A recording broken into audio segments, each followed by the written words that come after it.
Hi everyone, welcome to Ekam IAS academy Hyderabad. So మనం daily current affairs discuss చేసుకుంటాం కదా. So ఇవాళ డైలీ కరెంట్ అఫైర్స్ ఏమున్నాయి, దానికి సంబంధించిన ఇంపార్టెంట్ అంశాలు ఏమున్నాయి, సో క్లియర్గా డిస్కస్ చేసుకుందాం. సో మనం ప్రతిరోజు 5 ప్రిలిమ్స్ ప్రశ్నలు కూడా డిస్కస్ చేసుకుంటాం. అవి కూడా చూడండి. ఎగ్జామినేషన్ పరంగా మీకు యూపీఎస్సీ అయినా, సివిల్ సర్వీసెస్, అలానే మీకు స్టేట్ పీసెస్ అంటే మనకి ఏబిపిఎస్సి, టీఎస్పీఎస్సీ అయినా చాలా యూత్ ఈ కరెంట్ అఫైర్స్ అనేవి. ఇవన్నీ కూడా నోట్ చేసి పెట్టుకోండి. ఇక్కడ చెప్పే పాయింట్స్ ఇవన్నీ కూడా మీకు ప్రిలిమ్స్ పరంగా అలానే మెయిన్స్ పరంగా రెండు కూడా హెల్ప్ అవుతాయి కాబట్టి చూడండి. సో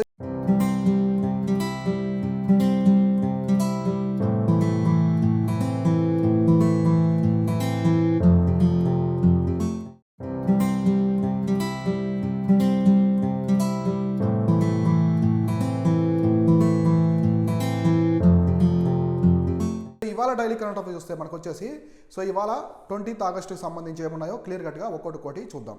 సో ఫస్ట్ వచ్చి UN chief visits Odesa as Russian bombardment kills 5 in Donetsk. So Donetsk అనే రీజన్ అనేది ఎక్కడుంది, మనకి ఉక్రెయిన్లో ఉందన్నమాట. సో ఇది వచ్చేసి మనకి ఉక్రెయిన్లో ఉంటుంది.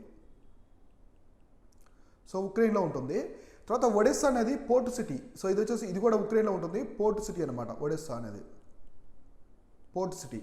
సో ఇది వచ్చేసి ఒక నౌకాశ్రయం ఉండే ఒక సిటీ అనమాట. సో అక్కడికి మన యునైటెడ్ నేషన్స్ ఐక్యరాజ్య సమితి చీఫ్ యాంటోనియో గటర్స్ గారు వెళ్ళారు. సో ఏముందో చూద్దాం ఇన్ఫర్మేషన్. సో వెళ్ళిన తర్వాత కూడా రష్యా వాళ్ళు అయితే బాంబార్డ్మెంట్ అనేది చేస్తున్నారు. ఈ రీసెంట్గా 5 మెంబర్స్ కూడా చనిపోయారు అక్కడ. సో దాని గురించి డిస్కస్ చేయడానికి ఆయన వెళ్ళారు. సో ఇక్కడ చూస్తే UN chief Antonio Guterres visited the war scarred southern Ukraine's main port of Odesa on Friday. So a day after he said Turkey and Ukraine hoped to scale up the landmark grain export deal with the Russia. So ఇక్కడ మామూలుగా Turkey కావచ్చు, Ukraine కావచ్చు, అంటే ఈ ఒడిస్సా ఉంది కదా, ఈ ఒడేసా అనేది ఒక సిటీ అనమాట. సో ఈ సిటీ నుంచి ఏం జరుగుతుందంటే మామూలుగా సో ఇక్కడ నుంచి కంప్లీట్గా మామూలుగా ఏం జరుగుతుందంటే ఇక్కడ నుంచి ఫుడ్ గ్రెయిన్స్ అనమాట. ఫుడ్ గ్రెయిన్స్ ఉక్రెయిన్ నుంచి ఎక్స్పోర్ట్ అవుతూ ఉంటాయి. సో ఇక్కడ టర్కీ, ఉక్రెయిన్ కూడా రష్యాతో ఇంతకుముందు అయితే ఫుడ్ గ్రెయిన్స్ డీల్ అనేది పెట్టుకున్నది. ఈ పోర్ట్ నుంచే ఎక్కువగా ఎక్స్పోర్ట్ అనేది జరుగుతూ ఉంటుంది. So the visit was due to Russian forces pursued relentless bombardment in Ukraine's eastern Donbas region. So ఇది డోన్బాస్ రీజన్ అనమాట. అంటే వన్ ఆఫ్ ది స్టేట్ లాగా, మనము స్టేట్ ఎలా అంటామో అక్కడ రీజన్స్, డోన్బాస్ రీజన్స్ ఉంటాయి కదా. సో అట్లా with the Kyiv reporting the 5 people killed across the industrial province of Donetsk in the last 24 hours. So last 24 అవర్స్లో ఆ రీజియన్లో మొత్తం 5 మెంబర్స్ అయితే బాంబ్స్ వల్ల చనిపోయారని చెప్పేసి చెప్తున్నారు. సో కీవ్ అనేది capital city of the Ukraine అనమాట. తర్వాత as a part of UN chiefs visit to Ukraine he met with the Turkish leader Recep Tayyip Erdogan. So Recep Tayyip Erdogan వచ్చేసి Turkey president అనమాట ఆయన. So who helped broker the grain deal include the Istanbul and Ukraine leader so Vladimir Zelensky. So మామూలుగా grain deal చేసుకున్నారు. Grains అంటే ఏంటి, food grains అనమాట. So ఆహార ధాన్యాలు ఎక్కువ పండుతాయి, ఉక్రెయిన్లో పండుతాయి. అక్కడి నుంచి టర్కీ అనేది ఇంపోర్ట్ చేసుకుంటూ ఉంటుంది. సో వీళ్ళ దగ్గర ఉన్నవి మళ్ళీ ఎక్స్పోర్ట్ చేయడం ఉక్రెయిన్కి కావాల్సినవి. సో అట్లా గ్రెయిన్ డీల్ అనేది ఒకటి చేసుకున్నారు. తర్వాత joint press conference with the 3 leaders Mr. Guterres said United Nations aim to scale up operations under the deal ahead of the winter. So next winter వస్తుంది కాబట్టి దానికి సంబంధించినటువంటి స్కేలప్ ఆపరేషన్స్ ఎటువంటి తీసుకోవాలి, ఎటువంటి చర్యలు తీసుకోవాలో ఇక్కడ ఐక్యరాజ్య సమితి ఇక్కడ చీఫ్ అయితే చెప్పారనమాట. The responding to reports that Russia was planning to cut off the Zaporizhzhia nuclear power stations from the Ukraine. So ఇక్కడ ఇది ఇంపార్టెంట్ మనకు వచ్చేసి జపోర్జియా. సో ఇది వచ్చేసి న్యూక్లియర్ పవర్ ప్లాంట్ అనమాట, ఇక్కడ ఉక్రెయిన్లో ఉంటుంది. సో దీనికి సంబంధించి దీనికి పవర్ కూడా కట్ ఆఫ్ చేయాలని చెప్పేసి రష్యా ప్లాన్ చేస్తూనే ఉంది. So next the electricity from the Zaporizhzhia Ukraine. So electricity this principle must be fully respected. So ఇక్కడ చూడండి, దీనికి పవర్ కట్ చేయడం వల్ల దీని నుంచి పవర్ రావడం మొత్తం ఆగిపోద్ది అనమాట. అంటే కొన్ని సిటీస్కి అక్కడ కూడా అంధకారంలోకి వెళ్ళిపోయేదానికి ఆస్కారం ఉంది. So meanwhile the US on Friday announced the new 775 million package to the defence equipment and ammunition for the Ukraine. So ఉక్రెయిన్కి సహాయార్థము మొత్తం అమెరికా వచ్చేసి $775 మిలియన్ ఒక విలువ ఉన్నటువంటి ఆర్మ్స్ అండ్ అమ్యునేషన్, ఆయుధ పరికరాలు ఇవన్నీ కూడా ఉక్రెయిన్కి పంపించింది అనమాట. So including various types of missiles, artillery and mine clearing systems. So ఇవన్నీ కూడా పంపించిందనమాట. ఇవి చాలా చాలా ఇంపార్టెంట్ పాయింట్స్ మీరు చూసుకోండి. ఇక్కడ మీరు రష్యాకి అండ్ ఉక్రెయిన్కి సంబంధించిన ప్రతి ఒక్క పాయింట్, ఈ దేశాల చుట్టూ ఉండే సరిహద్దు దేశాలు ఏమున్నాయి, సో బ్లాక్ సీ చుట్టూ ఏ దేశాలు ఉన్నాయి, ఉక్రెయిన్ చుట్టూ ఏ దేశాలు ఉన్నాయి, రష్యా చుట్టూ ఏ దేశాలు ఉన్నాయి, ఇవన్నీ కూడా మొత్తం నోట్ చేసి పెట్టుకోండి. జాగ్రఫీ పరంగా కావచ్చు, అగ్రికల్చర్ పరంగా, exports imports, trade and commerce పరంగా కావచ్చు, మనకి ఉక్రెయిన్కి మధ్య రిలేషన్స్ ఏమున్నాయి మెయిన్స్ పరంగా, రష్యాకి ఇండియాకి మధ్య రిలేషన్స్ ఏమున్నాయి, సెక్టార్స్ వైజ్ అనమాట. స్పేస్ సెక్టార్ కావచ్చు, science and technology, trade and commerce, health sector, education sector, defence sector, ఇట్లా అన్ని సెక్టార్స్ విధంగా మీరు పాయింట్స్ అయితే చేసి పెట్టుకోండి. సో ఇది వచ్చేసి మామూలుగా యుఎన్ చీఫ్ ఉక్రెయిన్ విజిట్ చేసిన తర్వాత జరిగినటువంటి పరిణామాలు. సో తర్వాత వచ్చేసి UP, Uttar Pradesh to generate 16 GW solar power in the 5 years. So మొత్తం 5 సంవత్సరాల్లో 16 GW సోలార్ పవర్ని అయితే ఉత్తరప్రదేశ్ ప్రొడ్యూస్ చేసిందని చెప్తున్నారు. సో ఇక్కడ చూడండి, మొత్తం సోలార్ సిటీస్ని 20 సోలార్ సిటీ డెవలప్ చేయాలని చెప్పేసి ఇక్కడ ఉత్తరప్రదేశ్ అనేది కంకణం కట్టుకుంది. సో ఇక్కడ చూడండి, the Uttar Pradesh government unveiled the draft of solar energy policy. So solar energy policy 2022. So వాళ్ళు వచ్చేసి సోలార్ ఎనర్జీ పాలసీ 2022 అనే ఒకదాన్ని పెట్టుకున్నారనమాట. So on Friday, which suggest that the state would be targeting generation of the 16,000 megawatt renewable energy by 2026 to 27. మొత్తం వీళ్ళు వచ్చేసి 60,000 megawatts. So 60,000 megawatts ఎప్పటికంట మొత్తం వచ్చేసి 2026-27 సంవత్సరం కల్లా ఇంత మెగావాట్స్ పవర్ అనేది తీసుకురావాలి సోలార్ ద్వారా అని చెప్పేసి వాళ్ళు ఒక సంకల్పన అనేది చేసుకున్నారు. The policy was released by the Uttar Pradesh new renewable energy development agency. So దీన్ని పాలసీని ఇదైతే రిలీజ్ చేస్తుందన్నమాట Uttar Pradesh new and renewable energy development agency. The government has proposed to meet the ambitious 60,000 megawatts target by the generating 4,000 megawatts from the solar rooftops and 2,000 megawatts from the dispersed solar generation and 10,000 from the utility grid and solar projects. ఇక్కడ చూడండి ఎంత బాగా క్లియర్గా explain చేస్తారు points అనేవి. ఇక్కడ మొత్తం వచ్చేసి ఈ 16లో వచ్చేసి వాళ్ళు కొన్ని టార్గెట్స్ పెట్టుకున్నారు. సో ఏం టార్గెట్స్ అంటే మొత్తం 16,000లో వచ్చేసి 4,000 మెగావాట్స్ వచ్చేసి మామూలుగా సోలార్ రూఫ్స్ ఉంటాయి కదా, సో బిల్డింగ్స్ మీద ఉండే రూఫ్ టాప్స్ మీద నుంచి తీసుకురావాలని చెప్పేసి. సో నెక్స్ట్ వచ్చేసి ఏం చెప్పారు 2,000. సో 2,000 మెగావాట్స్ వచ్చేసి మామూలు ఎక్కడి నుంచి ఇవి వచ్చేసి సోలార్ జనరేషన్ ఉంటుంది అనమాట. డిస్ట్రిబ్యూటెడ్ సోలార్ జనరేషన్ ఉంటాయి, కొన్ని సపరేట్గా ఉంటాయి అనమాట, కొన్ని గ్రిడ్స్ ఉంటాయి. తర్వాత లాస్ట్ వచ్చేసి రెస్ట్ వచ్చేసి ఏంటి మొత్తం సోలార్ ప్రాజెక్ట్స్ ఉంటాయి కదా, solar parks, remaining 10,000. So remaining 10,000 megawatts వచ్చేసి సోలార్ పార్క్స్ అనమాట. సో పార్క్స్, గ్రిడ్స్ ఇలా చాలా పెద్ద ఉంటాయి, వాటి నుంచి ఈ టార్గెట్ తీసుకోవాలని చెప్తున్నారు. Under the proposed policy the government would develop 20 solar cities and over covering the 10 lakh household with the rooftop installations. So మొత్తం 20 సిటీస్ సోలార్ సిటీస్ అనేది డెవలప్ చేయాలని చెప్పేసి చూస్తున్నారు. సో ఉత్తరప్రదేశ్ చూడండి, ఒకప్పుడు చాలా వెనుకబడిన రాష్ట్రం, ఇప్పుడు వచ్చేసి బాగా ముందుకెళ్తుంది ఉత్తరప్రదేశ్. ఇప్పుడు చూడండి సోలార్ ఎనర్జీ కావచ్చు, మన వాటర్ పాలసీలో కూడా వాటర్ గ్రౌండ్ వాటర్కి సంబంధించి వాటర్ ర్యాంకింగ్స్లో కూడా ఉత్తరప్రదేశ్ ఫస్ట్ ప్లేస్లో వచ్చింది. సో అడ్మినిస్ట్రేషన్ పరంగా వాళ్ళు ఇంప్రూవ్ అవుతున్నారు అనమాట. ఇక్కడ 20 సోలార్ సిటీస్ని చేయాలని చెప్పేసి టార్గెట్ కూడా పెట్టుకున్నారు. దాని ద్వారా 20 సోలార్ సిటీస్ ద్వారా మొత్తం వచ్చేసి 10 lakh, సో 10 lakh హౌస్ హోల్డ్స్కి పవర్ అనేది రూప్ టాప్స్కి ఇన్స్టాల్ చేయాలని చెప్పేసి చెప్తున్నారు. The cities include Meerut, Varanasi, Bareilly, Moradabad, Saharanpur, Firozabad, Mirzapur, Kanpur, Lucknow, Agra, Ghaziabad, Jhansi, Muzaffarnagar, Mathura, Azamgarh, Ayodhya and Aligarh. ఇవి వచ్చేసి మొత్తం 20 సోలార్ సిటీస్ అనమాట. 20 సోలార్ ఈ సిటీస్లో రూఫ్ టాప్స్ మొత్తం చేయాలని చెప్తున్నారు. The draft also proposes roof top solar installations in the government buildings and 21,000 electrified primary schools. So మొత్తం గవర్నమెంట్ బిల్డింగ్స్ అన్నీ కావచ్చు, అలానే ప్రైమరీ స్కూల్స్ కూడా ఉండాలని చెప్పి చెప్తున్నారు. సో మీకు రెయిన్ వాటర్ హార్వెస్టింగ్ ఉంది కదా, దాన్ని మ్యాండేటరీ చేసింది ఒక స్టేట్, అది వచ్చేసి తమిళనాడు. సో ఇక్కడ చెప్తున్నాడు ఇంపార్టెంట్ పాయింట్ కాబట్టి, తమిళనాడు రెయిన్ వాటర్ హార్వెస్టింగ్ అనేది ప్రతి బిల్డింగ్కి మ్యాండేటరీ చేసింది అనమాట. ఎందుకంటే వాటికి వాటర్ ఫెసిలిటీ చాలా చాలా తక్కువ ఉంటుంది. వాళ్ళకి వాటర్ కూడా చెన్నై సిటీ మొత్తము తమిళనాడుకి, సో ఆంధ్రప్రదేశ్ నుంచి తెలుగంగా కెనాలు, సో సోమేశ్వర డ్యామ్ నుంచి వాటర్ అయితే వెళ్తాయన్నమాట అక్కడికి. సో తర్వాత the policy aims to develop solar parks, promotion of the small decentralized grid solar power and promotion of the solar installation, strengthening the transmission mission network for the evacuation of solar projects by development of green energy corridor ఇది Bundelkhand region. So Bundelkhand region అనేది it's like desert అనమాట. So ఒక arid region అనమాట, arid region. So మొత్తం desert లాగా ఉంటుంది అక్కడ. మొత్తం వచ్చేసి అక్కడ సన్లైట్ బాగుంటుంది, మొత్తం గ్రౌండ్లా ఉంటుంది కాబట్టి అక్కడంతా సోలార్ ప్యానల్స్ పెట్టి ఖచ్చితంగా ఆ పవర్ని మనం యూటిలైజ్ చేసుకోవాలి. సో ఇంకా సోలార్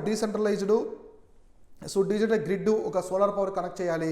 తర్వాత ఇంకా ఏం చెప్పారు, సోలార్ పార్క్స్ అని డెవలప్ చేయాలి. అంటే ఓవరాల్గా మొత్తం వచ్చేసి ఈ ఫాజిల్ ఫ్యూయల్స్ వీటి మీద డిపెండ్ అవ్వకుండా హైడ్రో ఎలక్ట్రిసిటీ మీద, సో రెన్యూవబుల్ ఎనర్జీ మీద కూడా ఎక్కువ డిపెండ్ అవ్వాలని యూపీ అయితే ఒక సంకల్పం అనేది చేసింది అనమాట. ఖచ్చితంగా ఇటువంటి చేయాలని చెప్పేసి వాళ్ళు టార్గెట్ పెట్టుకున్నారు. 2026-27కి 60,000 మెగావాట్స్ అనేది తీసుకురావాలని చెప్పేసి వాళ్ళు టార్గెట్ అయితే పెట్టుకున్నారు అనమాట. అంటే 60,000 మెగావాట్స్ అంటే 16 గిగావాట్స్ అని అర్థం. సో ఈ విధంగా ఇది వచ్చేసి మా యూపీకి సంబంధించింది. సో నెక్స్ట్ కరెంట్ అఫైర్స్ ఏముందో చూద్దాం. So next, worries over growth and the inflation easing, says finance minister. So worries over growth and inflation easing, says finance minister అని చెప్తుందంటే చూద్దాం. Tax revenue sustain decline in the oil price lend confidence. So కొంచెం oil ప్రైస్లో తగ్గడం, oil price global wise తగ్గడం కావచ్చు, కొంచెం tax revenues పెరగడము. ఒక పక్క ట్యాక్స్ రెవెన్యూస్ పెరిగాయి, ఆయిల్ ప్రైస్ తగ్గాయి. సో ఇది గవర్నమెంట్కి ఈజీగా కదా, సో గవర్నమెంట్ కొంచెం బడ్జెట్ అనేది తగ్గిందనమాట. So the sustain decline in the crude oil prices since the June. The decline in the inflation rate, so below 7%, combined with the impressive growth in the tax revenue, so collection translated into the significant ease of concerns in India's growth, so inflation in the 2022-23. So ఇక్కడ చూడండి ఒక్కసారిగా ఏమైందంటే, so tax revenues పెరిగాయి. So ఇంకా inflation, so మనకి inflation ద్రవ్యోల్బణం, so inflation తగ్గింది. So ఇంకా క్రూడ్ ఆయిల్ ప్రైసెస్ కూడా తగ్గాయి. సో ఒక్కసారిగా ఇవన్నీ రాయడం వల్ల సో గవర్నమెంట్కి సో ఫేవరబుల్గా ఉందన్నమాట. గవర్నమెంట్ బడ్జెట్ కూడా తగ్గిందనమాట ఒక్కసారిగా, ఈ మూడు ఇలా జరగడం వల్ల. Next, India looks better placed on the growth inflation external balance sheet triangle by 2022-23, so that it did 2 months ago. So మామూలుగా the ministry said accepting that the few countries around the world are better placed and can point a recovery in the macroeconomic fortunes in the last few months as India able to. So మామూలుగా ఇండియాతో పాటు, India కంటే మామూలుగా కొన్ని దేశాలు కూడా ప్రపంచంలో inflation నుంచి ఇప్పుడిప్పుడే కోలుకుంటున్నాయి అనమాట. ఇప్పుడు క్రూడ్ ఆయిల్ మీద ఇండియా అనేది మనకి సో థర్డ్ లార్జెస్ట్ కన్జ్యూమర్ అనమాట క్రూడ్ ఆయిల్లో.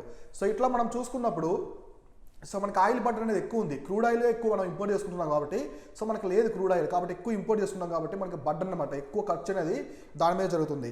ఇట్లా కొన్ని దేశాలు కూడా ఇప్పుడు క్రూడ్ ఆయిల్ ప్రైస్ తగ్గడము, ఇన్ఫ్లేషన్ తగ్గడము, ట్యాక్స్ రెవెన్యూస్ పెరగడం వల్ల ఒక్కసారిగా కోలుకుంటున్నాయని ఇక్కడ చెప్తున్నారు. సో తర్వాత nothing that domestic inflationary pressures had moderated. The ministry in its economic review for July said that these pressure were expected to capped. So in the absence of any fresh shocks over the coming months due to the global decline in the commodity prices, so steps taken by the government and central bank. So ఇప్పుడు చూడండి, ఇప్పుడు inflation ఉంది. So inflation టార్గెట్ని ఎవరెవరు తీసుకోవాలి? So government of India consultation with the RBI. So ఈ రెండు కలిసి వాళ్ళ చర్యలు అనమాట. గవర్నమెంట్ యొక్క బాధ్యత ఇన్ఫ్లేషన్ తగ్గించడము, సో సామాన్య ప్రజల మీద భారం పడకుండా గవర్నమెంట్ అనేది ఇక్కడ రెస్పాండ్ అనేది తీసుకోవాలన్నమాట. సో నెక్స్ట్ ఇంకా చూసుకుంటే ఏం చెప్తున్నారంటే, household and business expectations have moderated over the last 2 months, indicating that the high inflation in the past few months has not entered the anchor zone inflation expectations. So మామూలుగా inflation ఇప్పుడు మనకి 7% కంటే ఎక్కువ వెళ్ళింది. సో తర్వాత చాలా వెళ్ళిపోతుందేమో, ఇంకా భారం పడుతుంది దేశం మీద, దేశ ఆర్థిక వ్యవస్థ మీద, ప్రజల మీద భారం పడుతుంది. ప్రైవేట్ ఇన్స్టిట్యూషన్స్ కావచ్చు, గవర్నమెంట్ కూడా ప్రిడిక్షన్ చేసింది. కాకపోతే అంత దూరం పోకుండా కొంచెం చర్యలు అయితే తీసుకుంటున్నారు మన వాళ్ళు. So it pointed out the adding food inflation was the expected to remain check after declining of the 6.8%. So food inflation 6.8% వరకు డిక్లైన్ అయితే అయిందనమాట. So softening the inflationary pressures in India is further on the anvil as the prices of important raw materials such as iron ore, copper, tin etcetera that feed in to the domestic manufacturing so process globally tend to downwards towards. So మామూలుగా ఇప్పుడు మనకి iron ore కావచ్చు, so iron ore, so copper, tin ఇవి ఉన్నాయి కదా, ఇవి గ్లోబల్లో manufacturing అనేది చాలా డల్ అయిపోయింది అనమాట. డౌన్ అయిపోయింది మొత్తం. డౌన్ అవ్వడం కూడా ఒక్కసారికి ఇండియాలో ఉన్న మ్యానుఫ్యాక్చరింగ్ జోన్కి మంచి డిమాండ్ వచ్చింది. డిమాండ్ అవ్వడం మనం ఎక్స్పోర్ట్ చేయడం, ఇటువంటి లెవెల్లో కూడా మన ఇన్ఫ్లేషన్ అనేది బాగా తగ్గించుకున్నాం అనమాట. సో ఇట్లా వచ్చి చెప్తున్నారు, అంటే ఎక్స్పోర్ట్స్ పెరిగాయి కాబట్టి ఇక్కడ కొంచెం ఆర్థిక వ్యవస్థ బాగుంది కాబట్టి ఆటోమేటిక్గా ఇన్ఫ్లేషన్ మనం తగ్గించుకోవడానికి అవకాశం ఉందని చెప్తున్నారు. ఈ విధంగా అయితే సో ఇప్పుడు ఈ త్రీ థింగ్స్ కొంచెం ఫేవరబుల్గా రావడం వల్ల సో ఇండియాకి కొంచెం బటన్ అనేది తగ్గిందనమాట. సో ఇదొకటి. సో నెక్స్ట్ కరెంట్ అఫైర్స్ ఏముందో చూద్దాం. So India team deliberating on the ocean diversity pact. So ocean diversity ప్యాక్ట్కి సో ఇండియా అనేది ఏం చెప్తుందో చూద్దాం. సో ఇక్కడ చూడండి, a delegation from India and other member countries of the United Nations are in the New York, so deliberate on a one of its kind agreement to the conserve the marine biodiversity high seas in the high seas, namely oceans that extend beyond countries, countries territorial waters. So ఇక్కడ వచ్చేసి మామూలు high Cs అంటారు కదా. So ఇప్పుడు ఇది ఒక country అయితే ఇది బేస్ లైన్ కంట్రీకి ఇక్కడ నుంచి 1200 nautical miles, so 200 nautical miles వచ్చేసి ఇది టెరిటోరియల్ రీజన్ అన్నమాట కంట్రీకి సంబంధించింది. సో పక్కన అవతల ఉండేదంతా కూడా వచ్చేసి హై సీస్ అంటారు. అంటే అక్కడ ఏ దేశానికైనా పవర్ ఉంటుంది అనమాట. అక్కడ మినరల్స్ రిసోర్సెస్కి ఏ దేశానికైనా ఒకే పవర్, ఈక్వల్ పవర్ ఉంటుంది. కానీ ఈ టెరిటోరియల్ రీజన్ కదా, దీని మధ్యలో వచ్చేసి కంప్లీట్గా ఇండియా కావచ్చు, ఏ కంట్రీకైనా ఆ కంట్రీకి పవర్ ఉంటుంది.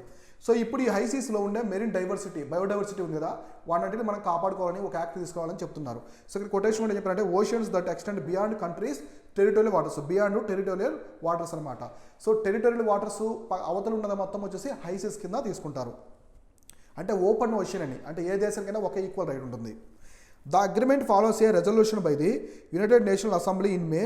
So it is expected to the final series set notice in the 2018. So draft international legally binding instruments under the 1982 United Nations Conservation of the Laws. So మనకి అన్క్లాజ్ ఉంది కదా. సో ఈ అన్క్లాజ్ అనేది ఎప్పుడు తీసుకొచ్చారంటే UNCLOS, so United Nations convention on the laws of the sea అని ఉంటుంది. ఇది మనకి 1982 నుంచి ఉందన్నమాట. దీని ప్రకారం అన్ని దేశాలు సముద్రంలో ఉన్నటువంటి ఈ నాటికల్ మైల్స్, టెరిటోరియల్ వాటర్స్ ఎంతవరకు ఉండాలి, ఐలాండ్స్కి ఎంతవరకు ఉండాలి, ఇవన్నీ కూడా ఇక్కడ డిస్కస్ చేసుకుంటారు. తర్వాత ices are comprise the nearly 45% of the earth surface. So మనకి మొత్తం భూమి మీద 40% ఐసీస్ అనే ఉన్నాయన్నమాట. అంటే ఏ కంట్రీ యొక్క టెరిటరీ పరిధిలో లేవు, రిమైనింగ్ అంతా ఐసీసీ ఉన్నాయని చెప్తున్నారు 45%. The Indian delegation comprised the officials from the Ministry of Earth Sciences, అంతే కదా, Center for the Marine Fisheries and Research Institute and Ministry of External Affairs. ఈ ముగ్గురు అయితే ఈ 3 డిపార్ట్మెంట్ నుంచి మన రిప్రజెంటేటివ్స్ ఇండియా తరపున అటెండ్ అయ్యారు. ఎవరు? మినిస్ట్రీ ఆఫ్ ఎర్త్ సైన్స్ ఒకటి, నెక్స్ట్ ఇంకేముంది centre for marine fisheries and research institute and ministry of external affairs. The key aspect of the agreement is deciding on the rights of companies that undertake the exploration of biological resources in the high seas. So ఇక్కడ వచ్చేసి deciding of the rights of companies that undertake the exploitation of the. So మామూలుగా అక్కడ ఉన్నటువంటి exploration చేయొచ్చు, biodiversity exploration చేయొచ్చు, కానీ ఎటువంటి హాని చేయకూడదు అనమాట. అక్కడ ఉన్న బయోడైవర్సిటీకి ఎటువంటి హాని చేయకూడదు. So do companies have the companies have absolute rights on any discovery and extraction in these regions should they share gains. So should the gains in terms of the intellectual property and royalties with the even prescribed. So మొత్తం ఇక్కడ ఒకవేళ ఏమైనా చేసినా కూడా అవి UNO పరిధిలో కిందకి, మొత్తం ఐక్యరాజ్య సమితి పరిధిలోకి తీసుకుంటాము ఈ యాక్ట్ ప్రకారం అని చెప్తున్నారు. తర్వాత typically the focus mining activity in the sea has been gas hydrates, precious metals and other fuel resources. So ఇవన్నీ కూడా మనం ఓషన్స్ని తీసుకుంటాం కదా, ఈ రిసోర్సెస్ అన్ని కూడా మనకి ఓషన్లో చిక్కుతాయి అనమాట. So however with the advances of biotechnology, genetic engineering, several companies see the potential in the exotic microbes and the other organisms, so several of the undiscovered, so that abide the deep ocean could use for the drugs, vaccines.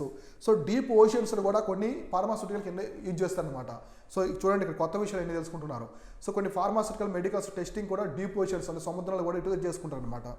So ఇంకా last June చెప్తానంటే the union cabinet approved the blue economy policy for India nearly 4,000 crore programme spend over 5 years.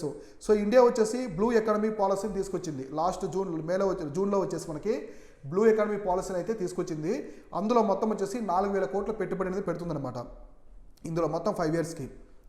This among other things will be develop a manned submersible vessel as well as the work on bioprospecting deep sea flora fauna including microbes. So ఇక్కడ ఒక వెజల్ని పెడతారనమాట, దానికి సంబంధించిన ఒక పెద్ద నౌకను పెట్టి so అది ఇక్కడ కాపాడుతూ ఉంటుంది. సో బయోడైవర్సిటీని వాటిని కాపాడడం కోసం దాన్ని అయితే కంప్లీట్గా అక్కడ ఇంప్లిమెంట్ చేశారు. Though studies and sustainable utilisation of the deep sea, so bio resources will be main focus.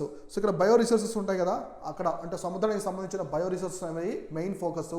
వాటికి ఎలాంటి హాని కలిగించకుండా మనం యూటిలైజ్ చేసుకోవాలని చెప్పేసి ఇండియా కూడా చెప్తుంది. సో ఇంకా ఇండియా చెప్తుందంటే there were already companies carrying out the such exploratory activities through the little was known about them. So company చాలా చేస్తుంది, ప్రైవేట్ కంపెనీస్ చాలా ఎక్స్ప్లోరేషన్ చేస్తున్నాయి, కానీ మనకి అంతగా అవగాహన లేదు ఇంకా మన దేశాలకి. సో సముద్రంలో మనకి ప్రీషియస్ మెటల్స్ ఉంటాయి కదా, కోరల్స్. సో కోరల్స్, ఇంకా మనం చూస్తే పెరల్స్ ఉంటాయి, మనకి పెరల్స్ ఉంటాయి కదా, ఇటువంటి పెరల్స్ కావచ్చు. ఇంకా మనకి కోరల్స్ ఉంటాయి, రెడ్ కోరలు మనకి ప్రీషియస్ మెటల్స్ తీసుకుంటాం కదా. సో ప్రీషియస్ మెటల్స్ కావచ్చు, ప్రీషియస్ స్టోన్స్ ఇట్లాంటి సముద్రాల్లో కొన్ని చిక్కుతూ ఉంటాయి అనమాట. వాటి కోసం డీప్ ఓషన్స్లో చేస్తూ ఉంటారు ఎక్స్ప్లోరేషన్స్. కాబట్టి ఆ ఎక్స్ప్లోరేషన్ చేసేటప్పుడు అక్కడ డైవర్సిటీకి ఎలాంటి హాని చేయకుండా చేయాలని చెప్పేసి ఈ agreement. So hence an international agreement that spell out the obligations and permissible activities important. So ఇక్కడ రూల్స్ అండ్ రెగ్యులేషన్స్ని ప్రతి కంట్రీ కూడా ఖచ్చితంగా ఫాలో అవ్వాలి. కొన్ని ఆబ్లిగేషన్స్ ఉంటాయి, సో అన్నీ కూడా ఫాలో అవ్వాలి. So KM Gopal so legal advisor ఇక్కడ ఏం చెప్తున్నారంటే థర్డ్ వరల్డ్ నెట్వర్క్. సో మామూలు థర్డ్ వరల్డ్ నెట్వర్క్ ఉంది కదా, ఇదేంటంటే సెటర్ది there was a race among the international cooperations and biological sources from the sea making it a critical have agreement in the benefit sharing. Those resources are common heritage of the mankind. We can't allow be monopolized by the fear entities. So సముద్రంలో ఉన్న వాటి కోసం ఈ దేశాలన్నీ ఒక act ప్రకారం పనిచేస్తాయని అనుకోవట్లేదు. ఎందుకంటే ఇప్పుడు పెద్ద దేశాలు ఉంటాయి, డెవలప్డ్ కంట్రీస్ ఉంటాయి, అవి కొంచెం మోనోపాలీ చేస్తాయి. సో ఇప్పుడు అమెరికా కావచ్చు, అమెరికా, చైనా, సో ఇంకా కొన్ని దేశాలు ఉంటాయి, కెనడా కావచ్చు, మనకి జర్మనీ, ఫ్రాన్స్ ఇట్లాంటి డెవలప్డ్ కంట్రీస్ కొన్ని మోనోపాలీ చేయొచ్చు, మిగతా దేశాలకి ఈక్వల్ రైట్స్ ఉండకపోవచ్చు. అలానే కొన్ని బయోడైవర్సిటీ కూడా కొంచెం హాని కలిగించే విధానం అనేది ఉందని ఇక్కడ చెప్తున్నారు. సో ఓవరాల్గా ఇండియా అనేది మనకి బ్లూ ఎకానమీ పాలసీని తీసుకొచ్చింది. దాంట్లో మొత్తం 4,000 కోట్లు పెట్టి, మొత్తం 5 yearsకి 4,000 కోట్లు పెట్టుబడి పెట్టి ఒక వెజల్ని కూడా, ఒక షిప్ని అక్కడ పెట్టేసి మొత్తం బయోడైవర్సిటీ, ఐసీఎస్లో బయోడైవర్సిటీని కాపాడడం కోసం ఇండియా కూడా తన వంతు సహాయం అయితే చేస్తుందన్నమాట. ఇది మొత్తం కూడా మనకి యుఎన్ఓ అంటే ఐక్యరాజ్య సమితి కింద చేస్తున్నారనమాట. సో ఇట్లా ఈ విధంగా ఇవాళ వచ్చేసి డైలీ కరెంట్ అఫైర్స్ ఇవాళ అనమాట. సో మామూలుగా ఇవాళ వచ్చేసి కరెంట్ అఫైర్స్ కొంచెం తక్కువ ఉన్నాయి. సో న్యూస్ పేపర్లో కూడా మీకు ఎగ్జామినేషన్కి ఏవైతే ఉపయోగపడతాయో అంతవరకే తీసుకున్నాం. సో ఇది వచ్చేసి ఇవాళ daily current affairs. So remaining ఏమున్నాయి డైలీ కరెంట్ అఫైర్స్, తర్వాత మనకి వీక్లీ కరెంట్ అఫైర్స్ ఉంటాయి సమ్మరీ. సో ఇవాళ మీకు వీక్లీ కరెంట్ అఫైర్స్ సమ్మరీ కూడా అందిస్తాను క్లియర్ కట్గా. చాలా బాగుంటాయి వీక్లీ కరెంట్ అఫైర్స్ సమ్మరీ, అవి కూడా ఫాలో అవుతూనండి. ఇది వచ్చేసి ఇవాళ daily current affairs. Thank you so much.